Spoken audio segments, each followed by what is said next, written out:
तो डिस्टेंस और डिस्प्लेसमेंट दो ऐसे टॉपिक है मोशन के जो मोशन की जान माने जाते हैं, और बच्चों को अक्सर ही इन दो टॉपिक में ना बहुत ही मतलब कंफ्यूजन होते हैं, वो अंडरस्टैंड नहीं कर पाते हैं कि डिस्टेंस और डिस्प्लेसमेंट में फ़र्क क्या है। तो आज की इस वीडियो में बच्चों मैं कोशिश करूंगा कि आपको डिस्टेंस और डिस्प्लेसमेंट के बीच का फ़र्क बता पाऊं और आप इजीली इसको अंडरस्टैंड कर पाएं और बाकी का चैप्टर करना आपके लिए ईजी हो जाए। तो बच्चों ये मोशन चैप्टर का हमारा पार्ट 3 है।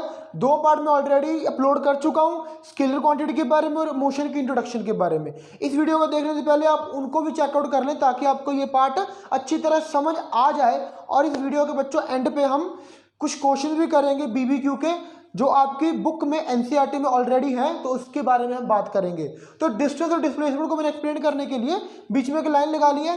दोनों तरफ हमारे पास एक तरफ डिस्टेंस है, दूसरी तरफ डिस्प्लेसमेंट है। इन दोनों की हम बात करेंगे बच्चों, ठीक है। आपको ईजिली समझाऊंगा मैं और कोशिश करूंगा कि आपको फिर दोबारा इस टॉपिक को समझने की जरूरत ना पड़े। तो हेलो बच्चों, माय नेम इज साहिल, मैं लांदिया, स्वागत है आपका चैनल।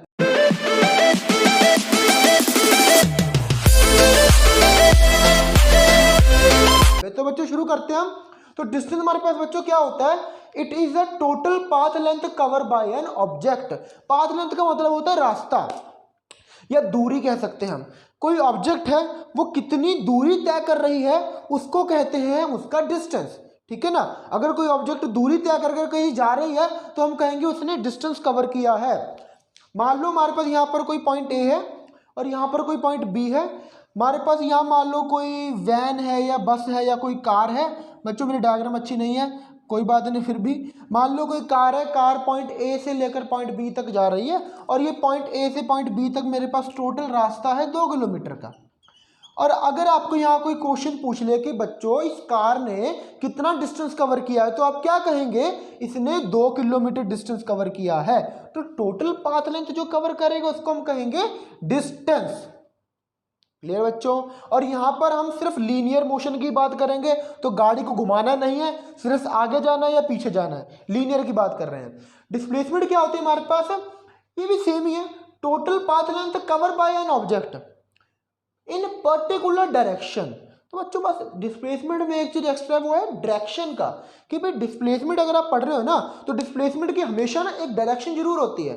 ऐसे नहीं कि कोई रास्ता कवर कर लिया तो डिस्प्लेसमेंट होगी, नहीं, डिस्प्लेसमेंट हमेशा एक पर्टिकुलर डायरेक्शन में ही काउंट होती है।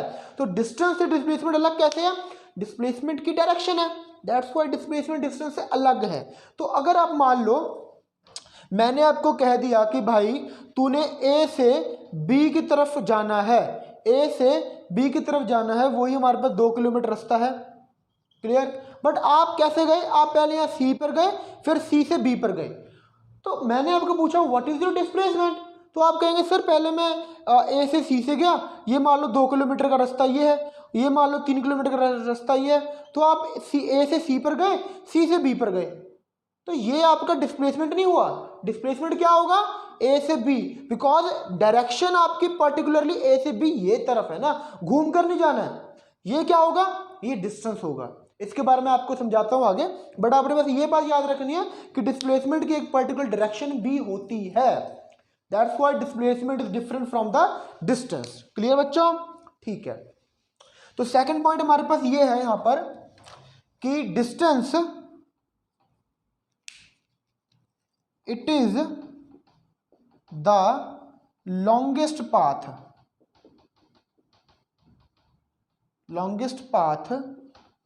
cover by an object।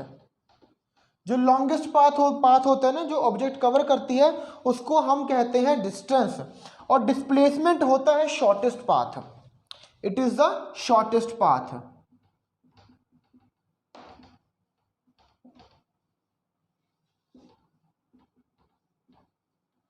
तो बच्चों ये पॉइंट बड़ा इंपॉर्टेंट है और बहुत इंटरेस्टिंग भी है। लॉन्गेस्ट पाथ को हम कहते हैं डिस्टेंस और डिस्प्लेसमेंट हमारे पास होता है शॉर्टेस्ट पाथ। डिस्प्लेसमेंट की डायरेक्शन भी हमने पढ़ ली है और उसकी बात कर ली हमने। नीचे देखो, ये तो शॉर्टेस्ट पाथ है, ये लॉन्गेस्ट पाथ है। इसको हम कैसे आइडेंटिफाई कर सकते हैं? मान लो कि ना एक घर है, यहाँ पर एक होम है हमारे पास। डायग्राम नहीं बना, चलो डायग्राम बना देते हैं हम एक। यहाँ पर मान लो एक हमारे पास हाउस है यहाँ पर, ठीक है, और यहाँ पर पार्क है, यहाँ पर पार्क है, ठीक है। तो घर से पार्क में जाने का रास्ता एक तो क्या है हमारे पास, ये सीधा रास्ता है। एक रास्ता और है, वह है ऐसे टेढ़ा रास्ता। एक रास्ता है सीधा ऐसे जाओ, एक रास्ता है ऐसे जाओ। तो आप ये मान लो कि सब चिल्ड्रंस को सिर्फ ये रास्ता ही पता है कि भाई पैसे पहले यहाँ से यहाँ जाएंगे, फिर यहाँ से यहाँ जाएंगे, सब बच्चों को यही पता है।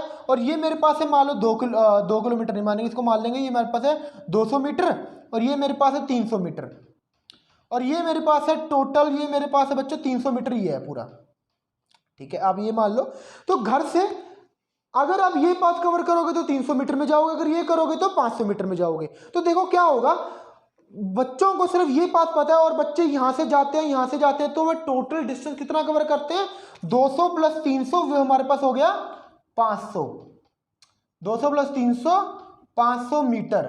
तो बच्चे 500 मीटर डिस्टेंस को कवर करते हैं, ये हो गया उनका डिस्टेंस, बिकॉज ये हमारे पास लॉन्गेस्ट पाथ है। और ये जो शॉर्टकट है ये कितने मीटर का है, ये सिर्फ 300 मीटर का। अगर कोई शाना बच्चा, शाना मतलब जिसको पता है कि भाई ये रास्ता भी एग्जिस्ट करता है, वो क्या करेगा, यहां से जाएगा और शॉर्टेस्ट पाथ कवर करेगा। इस शॉर्टेस्ट पाथ को मैं क्या कहूंगा, डिस्प्लेसमेंट कहूंगा। ठीक है बच्चों, इस शॉर्टेस्ट पाथ को मैं क्या कहूंगा, डिस्प्लेसमेंट कहूंगा। देखो अगर किसी जगह पर जाने के लिए कोई शॉर्टेस्ट पाथ ऑलरेडी अवेलेबल है तो हम लॉन्ग पाथ क्यों लें, ठीक है ना। इस शॉर्ट पाथ को हम क्या कहेंगे, डिस्प्लेसमेंट कहेंगे। तो आपने ये बात याद रखनी है बच्चों कि जो डिस्प्लेसमेंट होती है वो शॉर्टेस्ट पाथ होता है, सबसे कम पाथ। ठीक है, अगर हम ऐसे जाना चाहें तो ये डिस्टेंस बन गया, तो आपको पूछेगा कि 500 डिस्प्लेसमेंट हो सकती है, आप कहोगे नहीं, दैट इज द डिस्टेंस ना, बिकॉज ये लॉन्गेस्ट पाथ है, ये शॉर्टेस्ट पाथ ही हमारे पे डिस्प्लेसमेंट होगी। क्लियर बात, अगर कोई आसानी से पहुंचेंगे तो वो डिस्प्लेसमेंट होगी ना, हमारे पास शॉर्टेस्ट पाथ हो गया। तो 2 पॉइंट की बात कर ली मैंने बच्चों, ये हमारे पास लॉन्गेस्ट पाथ है, वो हमारे पास शॉर्टेस्ट पाथ है। थर्ड पॉइंट हमारा इसके पास ये है, इट इज ऑलवेज पॉजिटिव, ये हमेशा पॉजिटिव होता है। एंड दिस की बात करें तो ये हमारे पास it can be positive, negative और जीरो। ये बच्चों जीरो भी हो सकता है, पॉजिटिव भी हो सकता है, नेगेटिव भी हो सकता है, और ये हमारे पास ऑलवेज पॉजिटिव होता है। तो इसको कैसे अंडरस्टैंड करेंगे हम, तो देखो बच्चों, मान लो यही मान लेते हैं हमारे पास ये पॉइंट कोई ए पॉइंट है यहाँ पर, और यहाँ से हम आगे गए हैं, ये पॉइंट है बी पॉइंट। ठीक है, ए से लेकर बी तक का मान लेंगे हमारे पास पूरा ये रास्ता है 10 किलोमीटर का, 10 किलोमीटर का रास्ता है ए से बी तक। ठीक है, तो मान लो एक कार है वो ए से बी तक गई, आपने पूछा कि व्हाट इज द डिस्टेंस, तो डिस्टेंस हमारे पास यहाँ पर है 10 kilometre. What is the displacement, तो बच्चों डिस्प्लेसमेंट भी यहाँ पर 10 किलोमीटर ही है, क्योंकि डायरेक्शन सेम है ना, यहीं पर जा रहे हैं, कोई मोड़ तोड़ नहीं आ रही, और शॉर्टेस्ट पाथ भी ये है, लॉन्गेस्ट पाथ भी ये है, तो डायरेक्शन भी है, शॉर्टेस्ट पाथ भी है, तो दैट इज डिस्प्लेसमेंट भी होगी। तो डिस्टेंस और डिस्प्लेसमेंट दोनों यहाँ पर सेम है और दोनों पॉजिटिव है, 10 किलोमीटर की वैल्यू दोनों की। ठीक है, और अगर यहाँ से मान लो कोई यू टर्न ले ले कि भाई मैंने मुड़ना है, वो मोड़कर गाड़ी बी से सी तक आ जाए, और बी से सी तक का रास्ता मान लो है 3 किलोमीटर। ठीक है, 3 किलोमीटर रास्ता है, तो मुड़ गए, यू टर्न ले लिया, तो डिस्टेंस क्या होगा, डिस्टेंस हमेशा पॉजिटिव होता है, इसका मतलब ये हमेशा ऐड ही होगा। 10 प्लस 3 13 किलोमीटर, डिस्टेंस बन गया हमारे पास 13 किलोमीटर बच्चों, क्योंकि ये पॉजिटिव होता है। और what is the displacement, displacement कहती है मेरी डायरेक्शन पर्टिकुलर होनी चाहिए, तो डायरेक्शन पर्टिकुलर हमारे पास वे वाली है, इस तरफ है। अगर हम वापस आएंगे, अगर हम इस तरफ जा रहे हैं हमारी डायरेक्शन में, तो वो पॉजिटिव होगा, अगर बैक आ रहे हैं तो वो हमारे पास नेगेटिव होगा, बिकॉज हमने ये डायरेक्शन चूज करी है कि मैं यहाँ पर जाऊँगा, ऐसे जाऊँगा, बट मैं पीछे की तरफ जा रहा हूँ, तो इसका मतलब मैं नेगेटिव पाथ कवर कर रहा हूँ। तो ये जो वापस आ रही है ये 3 किलोमीटर ये माइनस में होंगे, और टोटल डिस्प्लेसमेंट क्या आएगा हमारे पास, 10 माइनस 3 7 किलोमीटर। तो डिस्प्लेसमेंट कम होगी ना। देखो यहाँ पर, यहीं पर मेन पॉइंट आपके दिमाग में आता है कि डिस्टेंस 13 किलोमीटर है, पर डिस्प्लेसमेंट 7 किलोमीटर है। डिस्प्लेसमेंट कम हो गई क्योंकि डिस्प्लेसमेंट की डायरेक्शन उस तरफ है और हम पीछे को आए हैं, तो नेगेटिव पाथ कवर किया है हमने। क्लियर बच्चों। और मान लो कि यहाँ सी से गाड़ी आगे आते आते आते फिर पॉइंट ए पर आ गई, तो क्या होगा बच्चों, 13 किलोमीटर ऑलरेडी कवर कर चुके थे। अगर ये 3 है तो ये 7 किलोमीटर रह गया ना हमारे पास, बिकॉज टोटल 10 है, तो 13 + 7 कितना हो गया हमारे पास, 20 किलोमीटर हो गया। तो डिस्टेंस 20 किलोमीटर हो गया, और क्योंकि ये पॉजिटिव है इसको हमेशा ऐड ही करेंगे। डिस्प्लेसमेंट क्या होगा, वापस आ गए, 7 किलोमीटर रह गया था, या मान लो कि 7 किलोमीटर डिस्प्लेसमेंट थी, वापस आए नेगेटिव की तरफ, कितना 7 किलोमीटर, 7 - 7 कितना आ गया, 0 किलोमीटर आ गया बच्चों। तो डिस्प्लेसमेंट क्या हो गई, डिस्प्लेसमेंट 0 हो गई, बट डिस्टेंस पॉजिटिव रहा, ये 0 नहीं हुआ। और अगर मान लो इस पॉइंट ए से मैं बैक चला जाऊं तो मेरा डिस्प्लेसमेंट नेगेटिव भी हो जाएगी, क्योंकि ऑलरेडी मेरा 0 आ चुका है। अगर पीछे को मैं 2 किलोमीटर चला गया तो -2 कर दो इसके साथ, मेरे पास आंसर आ जाएगा बच्चों 2 किलोमीटर माइनस का। तो डिस्प्लेसमेंट नेगेटिव हो गई ना, हाँ हो गई। तो डिस्टेंस हमेशा पॉजिटिव होता है, displacement can be negative, positive और 0, बिकॉज बच्चों जब आप एक डायरेक्शन को चूज कर लेते हैं ना तो आपको वहीं पर जाना पड़ता है। ये डिस्प्लेसमेंट का रूल है, बिकॉज उसकी एक पर्टिकुलर डायरेक्शन होती है, डिस्टेंस की डायरेक्शन में वैसे नहीं होती। ये कहता है जहां मर्जी चलो मैं हमेशा ऐड ही होऊंगा, मैं हमेशा पॉजिटिव ही आऊंगा, बट डिस्प्लेसमेंट नेगेटिव भी हो सकती है, पॉजिटिव भी हो सकती है और 0 भी हो सकती है बच्चों। पता लगा बात आपको ये। चलो बच्चों ये आपको 3 पॉइंट मैंने करवा दिया, आई होप आपको समझ आ गए हैं।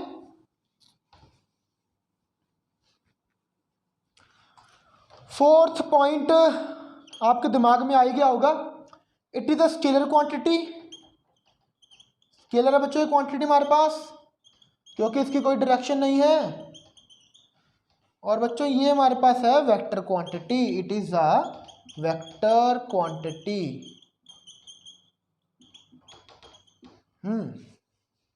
दिख रहा बच्चों। बट बच्चों ये 4 पॉइंट है, इसको उतार लो, वीडियो को पॉज करो, इसको उतार लो, ठीक है। चलो तो आई होप आपको समझ आ गया डिस्टेंस और डिस्प्लेसमेंट फर्क क्या है। तो बच्चों देखो ना, साइंस का ना रूल ही है, अगर आप उसको डीपली अंडरस्टैंड करेंगे तभी आपको समझ आएगी। अगर आप सोचोगे कि भाई क्राइम कर लेता हूँ, रट्टा मार लेता हूँ, डिस्टेंस और डिस्प्लेसमेंट के बारे में, तो आपको कुछ समझ नहीं आएगा। अगर आपको ये दोनों समझ आ गए ना आज, तो आगे जाके आपको स्पीड और वेलोसिटी के अंदर भी फर्क पता लग जाएगा, जो मैं अगली वीडियो में डालने वाला हूँ। तो बच्चों आई होप आपको ये समझ आ गया। और मैंने आपको कहा था क्वेश्चन भी करवाऊंगा, तो क्वेश्चन की बच्चों बात कर लेते हैं हम। पहले इसको मैं कर देता हूँ, अगर आपने नहीं उतारा तो उतार लो इसको। तो बच्चों क्वेश्चन करते हैं, तो आपको यहाँ पर दिख रहे होंगे क्वेश्चन, ठीक है ना। तो फर्स्ट क्वेश्चन हमारे पास ये BBQ का क्वेश्चन है, ब्लू बॉक्स वाले। फर्स्ट क्वेश्चन है, an object has move through a distance, can it have the 0 displacement, question mark, if yes put your answer with an example. तो आपसे ये पूछ रहे हैं कि कोई ऑब्जेक्ट है, वो मूव करी है कुछ पाथ को, कुछ डिस्टेंस को मूव करी है, क्या उसका डिस्प्लेसमेंट 0 हो सकता है। अगर हो सकता है तो एक एग्जांपल देकर इसको एक्सप्लेन करो। तो हमने अभी एक एग्जांपल दी थी कि भाई अगर कोई ऑब्जेक्ट अपने इनिशियल पॉइंट से शुरू होकर फिर अपने इनिशियल पॉइंट पर दोबारा आ जाए तो उसका डिस्प्लेसमेंट 0 होगा। मतलब क्या है इसका, कि बच्चों जहां से ऑब्जेक्ट ने शुरू किया है वो वापस वहीं पर आ जाए तो उसका डिस्प्लेसमेंट 0 हो सकता है। बट इस सिचुएशन में भी डिस्टेंस उसने थोड़ा बहुत कवर किया है बच्चों, ठीक है। तो ये आप एग्जांपल लिख लेना इसकी, कि when the object come it's initial position, दोबारा इनिशियल पोजीशन पे आ जाए तो उसकी हम क्या कहेंगे, डिस्प्लेसमेंट 0 होगी। सेकंड क्वेश्चन को मैं आपको कराता हूँ, ये न्यूमेरिकल। थर्ड क्वेश्चन देख लो आप, which of the following is true for the displacement. Displacement के लिए कौन सी बातें ट्रू है। पहली हमारे पास है, लिख रखा है क्वेश्चन में, it can not be 0। Displacement के लिए ट्रू है, डिस्प्लेसमेंट कभी 0 नहीं हो सकती। अभी देखा हो तो सकती है, मतलब ये फॉल्स हो गया, डिस्प्लेसमेंट कैन बी 0, ठीक है। Its magnitude is greater than the distance travel by the object. तो ये बच्चों आपको मैं एक चीज बता देता हूं, इस चीज को दिमाग में डाल लो, distance is always greater than and equal to displacement, ठीक है ना। तो ये बच्चों आप उतार सकते हो, इसको लिख लो, ये आपको याद रहेगा। डिस्टेंस हमेशा ग्रेटर देन और इक्वल टू होता है डिस्प्लेसमेंट के, कभी छोटा नहीं होता। डिस्टेंस हमेशा बड़ा ही होगा डिस्प्लेसमेंट से या इक्वल होगा, बट कभी छोटा नहीं हो सकता, ठीक है। अगर मान लो हम स्ट्रेट पाथ में मूव कर रहे हैं, इस पॉइंट पर आ गए तो डिस्टेंस और डिस्प्लेसमेंट इक्वल हो गए ना, इक्वल हो गए। बट जब हम बैक आएंगे तो क्या होगा, डिस्प्लेसमेंट कम होना शुरू हो जाएगा, बट डिस्टेंस बढ़ता ही जाएगा, बढ़ता ही जाएगा। डिस्टेंस हमेशा पॉजिटिव होता है और डिस्टेंस हमेशा डिस्प्लेसमेंट से बड़ा होता है और इक्वल होता है। तो ये सेकंड क्वेश्चन भी, या सेकंड जो हमारे पास है, ये भी फॉल्स ही है। तो ये दोनों ही फॉल्स हो गए। हाँ दोनों फॉल्स हो गए। तो बच्चों सेकंड क्वेश्चन देखते हैं हम इसके बाद। तो सेकंड हमारे पास क्वेश्चन कहता है a farmer moves along the boundary of a square field of side 10 metre in 40 second. What will be the magnitude of displacement of the farmer at the end of the 2 minute 20 second from its initial position? तो बच्चों एक farmer है हमारे पास जो क्या कर रहा है, जो अपनी स्क्वायर फील्ड में, ये मान लो इसकी स्क्वायर फील्ड है, जो अपनी स्क्वायर फील्ड पर घूम रहा है। तो हम मान लेंगे ये उसका इनिशियल पोजीशन है ए पॉइंट, ठीक है, ये बी है, ये सी है, ये डी है, और वे इसका चक्कर लगा रहा है। तो वो क्या करता है, जिसकी साइड हमारे पास 10 मीटर की है, ये 10 मीटर का है, ये भी 10 मीटर का हो गया, 10 मीटर 10 मीटर का बच्चों, ठीक है। और वो फार्मर है एक चक्कर पूरा करता है बाउंड्री के आले दुआले या इर्द गिर्द 40 सेकंड के अंदर। What will be the magnitude of displacement, हमने फाइंड करना है कि डिस्प्लेसमेंट का मैग्नीट्यूड कितना है 2 मिनट 20 सेकंड के अंत में, कि मतलब वो 2 मिनट 20 सेकंड के लिए घूमा है इस फील्ड के इर्द गिर्द, या आप कह सकते हैं इसका एक रेवोल्यूशन लिया उसने, या जितने रेवोल्यूशन उसने लेंगे हमने फाइंड करनी है उसकी डिस्प्लेसमेंट कितनी है। तो डिस्प्लेसमेंट के लिए हमें क्या पता होना चाहिए कि वो इस समय है कहाँ, कि जब वो उसने उसका टाइम 2 मिनट 20 सेकंड खत्म हुए तो वो है कहाँ, तभी उसके हम फाइंड कर पाएंगे डिस्प्लेसमेंट क्या होगी बच्चों, ठीक है। तो हम क्या कहेंगे यहाँ पर कहेंगे कि वो एक रेवोल्यूशन लेता है 40 सेकंड में, 1 रेवोल्यूशन 40 सेकंड, भाई एक रेवोल्यूशन 40 सेकंड में ले रहा है, ठीक है। या हम इसको उल्टा कह सकते हैं कि 40 सेकंड में एक रेवोल्यूशन, ठीक है बच्चों, एक घूमता है वो। तो हमारे पास पूरा टाइम कितना है 2 मिनट 20 सेकंड। पहले हम फाइंड करेंगे 1 सेकंड में कि 1 सेकंड में कितने रेवोल्यूशन लोगे वो, तो 1/40 1/40 1/40 आ गया ना, कि वो 1 सेकंड में इतने रेवोल्यूशन लेगा। और 2 मिनट 20 सेकंड में कितने लेगा, first of all 2 minute 20 second में टाइम कितना होता है हमारे पास, सेकंड में कन्वर्ट करें तो 2 मिनट में हमारे पास होते हैं 120 सेकंड प्लस 20 सेकंड 140 सेकंड आ गए। तो 140 सेकंड उसके बाद टोटल टाइम है। तो वो 140 सेकंड में कितने रेवोल्यूशन लेगा, अगर वो 1 सेकंड में इतने ले रहा है तो 1/40 मल्टीप्लाई दिस, इसको मल्टीप्लाई कर देंगे, 0 से 0 कैंसिल हो गया बच्चों, इसको काट दो, हमारे पास ये आ जाएगा 7 नीचे 2, इसको कट के हमारे पास आ जाएगा 3.5।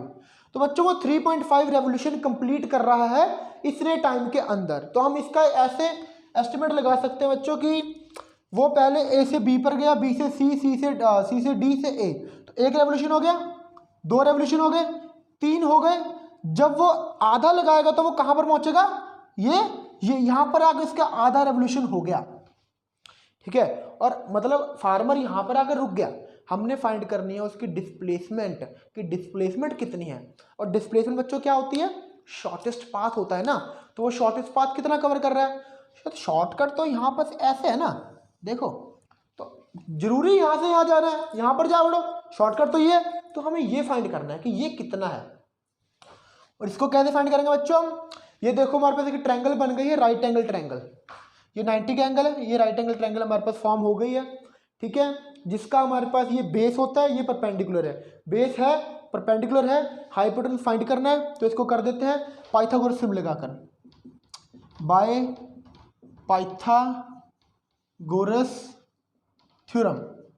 तो पाइथागोरस थ्योरम हमारे पास क्या कहती है, हाइपोटेन्यूज का स्क्वायर परपेंडिकुलर का स्क्वायर प्लस बेस का स्क्वायर, एच फाइंड करना है हमने, एच का स्क्वायर वैसे का वैसे, पी का स्क्वायर, पी कितना है 10 10 का स्क्वायर, बी कितना है 10 10 का स्क्वायर, 100 आ गया, यहाँ पर भी 100 आ गया, ऐड करा 200 आ गया, तो एच आ गया, एच का स्क्वायर है, वहाँ पर ये जाकर बन जाएगा अंडर रूट।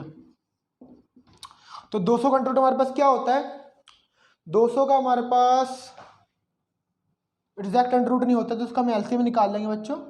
इसके एलसीएम हमारे पास आ जाएगा, देखो ध्यान से, 100 फिर 2 पर गया ये 50, 2 25, 5 5 5 1, तो 5 का ये 2 का पेयर। देखो बच्चों एलसीएम में हम कैसे करते हैं, इसका एलसीएम निकाल लिया, जिसका पेयर बन रहा है उसमें से एक एक बाहर निकाल लो। 5 का पेयर बना है, 2 का पेयर बना है, इनको दोनों को बाहर निकाल लेंगे। तो 5 × 2 बाहर आ गया, अंदर रह गया 2 अंडर रूट 2 रह गया हमारे पास। तो 5 2 का 10, √2 मीटर। तो ये हमारे पास बच्चों डिस्प्लेसमेंट है, एच मतलब डिस्प्लेसमेंट। तो ये डिस्प्लेसमेंट हमारे पास बच्चों आ गई है जो मैं फाइंड करने को कहा था। तो फर्स्ट ऑफ ऑल बच्चों हम रेवोल्यूशन फाइंड करें, या हम कह सकते हैं कि हाँ रेवोल्यूशन फाइंड करें कितने टाइम में, जो हमें गिवन है टाइम, उसमें वो कितने रेवोल्यूशन पूरे कर रहा है। टाइम पता लग गया, बिकॉज हमें उसकी पोजीशन फाइंड करनी है बच्चों, वो इस समय है कहाँ, because shortest path he displacement होती है। इस समय अगर हमें पता लग गया वो कहाँ पर है, तो हम इजीली उसकी डिस्प्लेसमेंट को फाइंड कर सकते हैं। तो ये ऐसे ही क्या हमने 1 रेवोल्यूशन 40 सेकंड, हम उल्टा लिख देंगे 40 सेकंड में 1 रेवोल्यूशन, 1 सेकंड में इतने रेवोल्यूशन, 140 सेकंड में 3.5 रेवोल्यूशन। तो 3.5 रेवोल्यूशन के बाद वो यहाँ पर आ गया, और ये शॉर्टेस्ट पाथ है, मतलब ये डिस्प्लेसमेंट है, वो मैंने फाइंड कर दी 10√2 मीटर। तो बच्चों ये था हमारा आज का लेक्चर। अगले लेक्चर में हम स्पीड और वेलोसिटी की बात करेंगे। आई होप आपको ये समझ आ गया होगा। इस वीडियो को दोबारा रिपीट करके भी देख ले अगर आपको मतलब और समझना चाहते हैं तो आप, और प्रीवियस 2 वीडियो जरूर देखें बच्चों। तो थैंक यू बच्चों। इस चैनल को सब्सक्राइब करके बिना नहीं जाना है आपने, वीडियो को लाइक करें, शेयर करें और कमेंट करें आपको कौन सा पार्ट चाहिए, और अपने दोस्तों के साथ जरूर शेयर करें बच्चों, ठीक है। Thank you, have a nice day बच्चों।